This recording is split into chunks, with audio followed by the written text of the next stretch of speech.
अस्सलाम वालेकुम दोस्तों, CTV मॉरल स्टोरीज में खुश आमदीद। हाकिम सानी के अहद में करतबा के एक बाग में 5 तालिब इल्म खुश गप्पियां कर रहे थे। इनमें एक लड़का ऐसा था जो पहले जरा खामोश रहा, मगर कुछ वक्त के बाद चौंक पड़ा और कहने लगा, दोस्तों मेरे आज के अल्फाज याद रखो, एक ना एक दिन मैं इस मुल्क का हाकिम बनूंगा। इसके साथी खिलखिलाकर हंस पड़े, लेकिन इस लड़के ने इस मजाक को कोई अहमियत न दी और संजीदा रहा। अपना कलाम जारी रखते हुए कहने लगा, भाई अब तुम बताओ कि जब मैं हुकूमत करूंगा तो तुम लोग मुझसे क्या ओहदे या मरात हासिल करना चाहोगे। एक लड़का बोला, भाई मुझे तो मंडी का आला हाकिम बना देना, मुफ्त की मिठाई खाऊंगा और पेट भर लिया करूंगा। दूसरा लड़का बोला, मुझे अपने वतन के अंजीर भाते हैं, बलागा का काजी बनना चाहता हूँ। तीसरा बोला, पुरलुत्फ बागात मुझे बेहद पसंद हैं, मुझे इस शहर का कोतवाल बना देना। चौथा बोला, और भाई मुझे तो ये चाहिए कि तुम हुक्म कर देना कि इसके बदन पर शहद मल दिया जाए ताकि मक्खियां मुझे चिमट जाएं, तो गधे की दुम की तरह मुंह करके करतबा की गलियों में मुझे घुमाया जाए। होनहार बच्चे ने इन सब को घूर कर देखा। इसे इन पर गुस्सा आ रहा था कि क्या हकीर से मुतालिबात किए जा रहे हैं। ताहम इसने गुस्से को जब्त किया और कहा, ऐसा ही होगा, तुम में से हर एक की ख्वाहिश पूरी की जाएगी। ये लंबा तिरंगा नौजवान खूबरू मगर मगरूर शख्स यमन के एक मोजिज खानदान का चश्मो चिराग था। इसके अबौ अजदाद स्पेन में तारिक बिन ज़ियाद के साथ आए थे और इसके मोजिज लोगों में इनका शुमार होता था। ये नौजवान अबू अमीर नामी बड़ा ज़हीन और बुलंद ख्याल था। इसके दिल में हर वक्त जिंदगी के सफर में चोटी तक पहुंचने की लगन समाई रहती थी। वो तालीम से फारिग हुआ तो अपने सामने एक खास मंजिल का तस्वुर करके जिद्दोजहद करने लगा। इसके रास्तों में हजारों रुकावटें आईं, मगर वो इन सब को ठुकराता चला गया। आखिरकार वो अपने मुकाम को पहुंच गया और अल-मंसूर के नाम से स्पेन का बादशाह बना। तारीख गवाह है कि स्पेन में ऐसा अजीम शान दौरे हुकूमत किसी दूसरे मुसलमान का नहीं हुआ।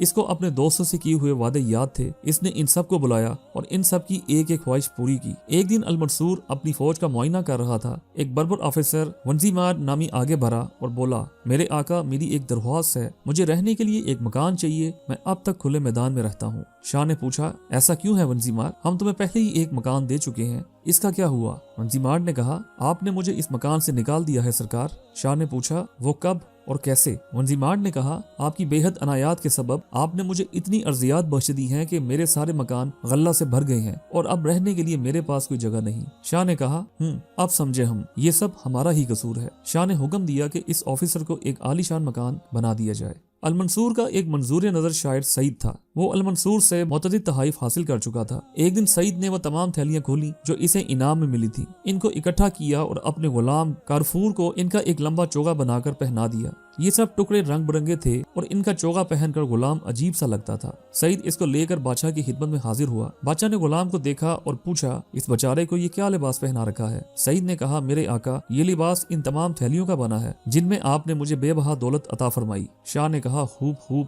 तुम शुक्रिया अदा करने का ढंग खूब जानते हो। बादशाह का चेहरा चमक उठा। इसने शायर के घर मजीद तहाइफ भेज दिए। एक दफा अल-मंसूर अपनी थोड़ी सी सप्पाह लेकर एक तंग दरे से गुजरकर दुश्मन के इलाके में जा घुसा। इसके फौरन बाद ईसाइयों ने इस दरे पर कब्जा कर लिया। इस तरह अल-मंसूर एक बहुत बड़े खतरे में गिर गया। वो एक बेबाक शख्स था। इसने इस खतरे की जरा भर भी परवाह न की। इसके जहन में एक तजवीज आई। एक मुनासिब जगह तलाश करके वहाँ झोंपड़ियां बनाई और सिपाहियों को हुक्म दिया कि जमीन पर काश करें। ईसाइयों ने हैरान होकर पूछा, ये क्या मामला है। अल-मंसूर ने कहा, मेरे सिपाही कहते हैं अब घर जाने की जरूरत नहीं, क्योंकि फौरन ही तुम पर पीछे से हमला होने वाला है। अल-मंसूर ने इतने इत्मीनान से जवाब दिया कि ईसाई घबरा गए और न सिर्फ सुलह की शराइत पेश की बल्कि बार बर्दारी और सवारी के लिए मवेशी भी दिए ताकि वो अपनी सरहद पर पहुंच जाएं।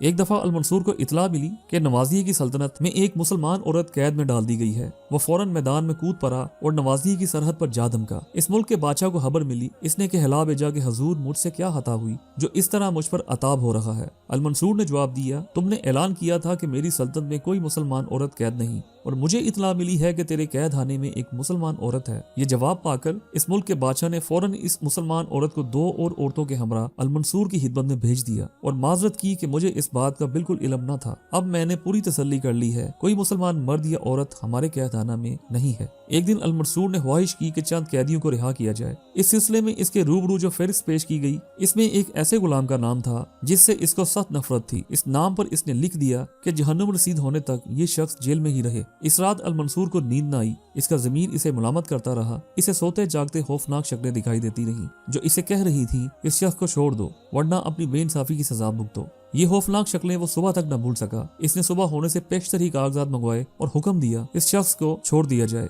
ये शख्स खुदा के हुक्म से रिहा हो रहा है। अल-मंसूर इसे रिहा न करना चाहता था।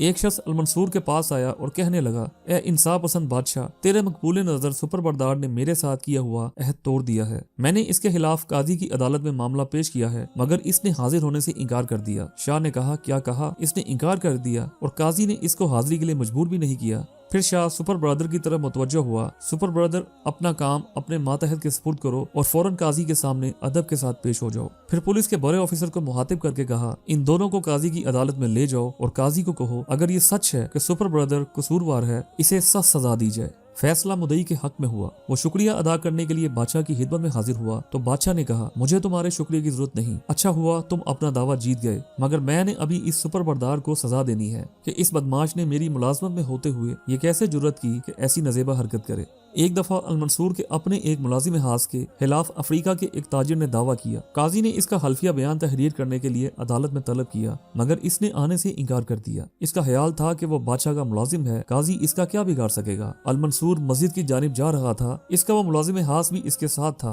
वो ताजिर सामने आया और तमाम वाकया बादशाह के सामने बयान किया। अलमंसूर ने हुक्म दिया कि इस मुलाजिम को फौरन गिरफ्तार करके काजी के रूबरू पेश किया जाए। दावा का फैसला मुलाजिम के खिलाफ हुआ। अलमंसूर ने इसे अपनी मुलाजमत से अलग कर दिया। एक मशहूर मौरख लिखता है, अलमंसूर हमेशा अपना कफन अपने साथ रखता था कि नामालूम कब इसकी जरूरत पड़ जाए। ये कफन इस कपड़े का बना हुआ था जिसका धागा इसके बाप की जमीनों की पैदावार था और इसकी अपनी लड़कियों ने बुना हुआ था। इसने अपने हाथ से कुरान पाक का एक नुस्खा भी लिखा हुआ था और वही मैदान जंग में पढ़ा करता था। दुश्मन की तरफ बढ़ने और मैदान जंग में लड़ने से जो इसके कपड़ों पर गर्द चमटती वो इसको इकट्ठा कर लेता। इस गर्द का एक बोरा भर चुका था जो वो अपने पास महफूज रखता। इसने वसीयत की थी कि जब वो मरे तो इस गर्द को खुशबुओं में मिलाकर इसके बदन में मल दी जाए। तो दोस्तों, मुझे उम्मीद है आपको मेरी ये वीडियो अच्छी लगी होगी। अगर आपको मेरी ये वीडियो अच्छी लगी तो इसे अपने दोस्तों के साथ शेयर करें। मेरे इस चैनल को सब्सक्राइब करें और बेल आइकन को प्रेस कर दें ताकि आने वाली वीडियोस आप तक आती रहें। अपनी राय का कमेंट में इजहार कीजिएगा। वीडियो को देखने का बहुत बहुत शुक्रिया। अल्लाह हाफिज।